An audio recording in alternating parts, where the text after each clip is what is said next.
법무부가 박범계 장관이 유시민 노무현재단 이사장의 공소장을 공개하지 않기로 해서 내로남불이라는 비판이 제기됐습니다. 함께 보시죠.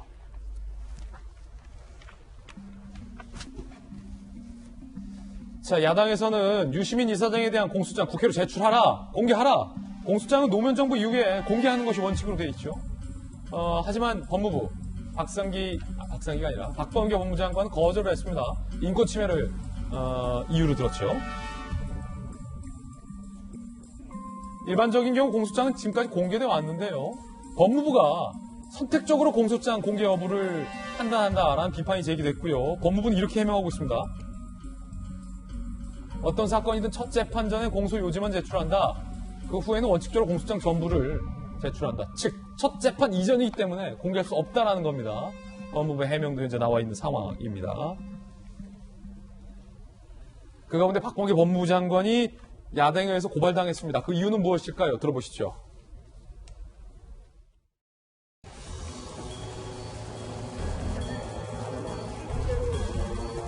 현직 중앙검사장이 기소되는 초유의 사태가 발생했습니다. 이런 경우 법무부 장관으로서는 응당, 직무 배제와 직무 정지 등의 특정한 조치를 취해야 할 의무가 있음에도 불구하고 방탄 검사장 이성윤을 방탄하고 있습니다. 박범계 법무부 장관은 당장 공소찰 유출자를 제출하겠다는 것을 중지하고 이성윤 중앙지검장 직무 배제를 빨리 단행해야 합니다. 자, 그러니까 야당에서는 박범계 장관의 법무부가 한동훈 검사장 등에 대한 명예훼손 혐의로 기소된 유시민 이사장의 공소장도 거부하고 이성윤 중앙지검장에 대한 법적 조치를 취하지 않고 있다며 검찰에 고발을 한 겁니다. 박 법무부 장관의 입장도 나와 있습니다.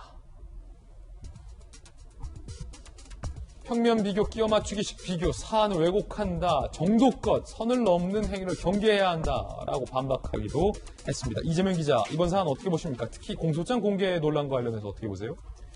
지금 법무부 해명은 이거죠. 그러니까 첫 번째 공판 기일이 되면 그때 공소장이 공개됩니다.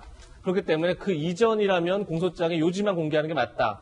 다만 이제 첫 번째 공판 기일에 이미 공소장이 공개되기 때문에 그 이후라면 공소장 전체를 공개하겠다. 이렇게 된 건데 뭐 법무부의 입장을 문제 있다 보기는 어렵죠. 다만 이런 게 있겠죠.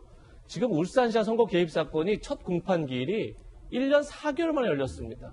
그럴 경우에 그럼 국민들 1년 4개월 동안 공소 내용을 모르는 게 맞는 건가요? 당시 이제 동아일보가 공소장을 입수해서 알렸기 때문에 사실 공소장을 이제 우리가 알고 있는 거죠. 그렇죠. 언론의 역할이 없었다면 그럼 1년 4개월 동안 우리 국민들은 울산시장 선거 개입이랑 굉장히 중요한 사건에서 정부의 많은 인사들이 관여된 사건을 모르고 있는 게 맞는 건가요? 그런 논란이 있기 때문에 과연 이 기준이 옳은가라는 게 첫 번째 의문인 거고요. 두 번째는 지금 이 논란이 커진 게 결국 이성윤 중앙지검장의 공소장을 관련해서 지금 박범계 장관이 이제 공소장이 유출됐다. 이것을 감찰하라. 이렇게 요구한 건데 그렇기 때문에 지금 국민의힘도 감찰이 중요한 게 아니라 오히려 이성윤 중앙지검장을 재판을 받고 있는데도 불구하고 징계하지 않는 게 직무유기다. 이렇게 고발한 건데 자, 이 건은 이렇습니다. 지금 박범계 장관이 하는 얘기는 이겁니다. 공정하게 재판을 받을 권리가 있다. 굉장히 중요한 겁니다. 어떤 피고인이라도 아무리 극악무도한 범죄 저질렀어도 공정하게 재판을 받을 권리가 있습니다. 그런데 이성윤 중앙지검장은 지금 공소장을 받기 전에 공소장이 유출됐다는 건데 공소장은 기소하는 순간에 검찰 내부망에 올라옵니다. 이성윤 중앙지검장은 검사입니다. 당연히 누구보다 먼저 볼 수 있습니다. 공소장을. 자, 그렇게 해서 침해받는 재판의 재판을 받을 권리의 문제와 오히려 거꾸로 이성윤 중앙지검장이 중앙지검장에 앉아 있음으로써 오히려 그걸 기소한 검사들이 위축되겠죠. 오히려 특혜성 재판을 받는 그런 권리 남용의 문제와 어느 것이 중요한지를 판단해야 된다라는 생각이 들고 그렇기 때문에 국민의힘도 지금 이성윤 중앙지검장을 징계하지 않는 것은 그러니까 직무 배제하지 않는 것은 오히려 직무 유기라고 주장하는 건데 좀 그런 점에서 과연 공정한 재판을 받을 권리에서 어느 것이 우선시되는지에 대해서 박범계 장관이 고민해야 되지 않을까 싶습니다. 굉장히 날카로운 지적이었어요.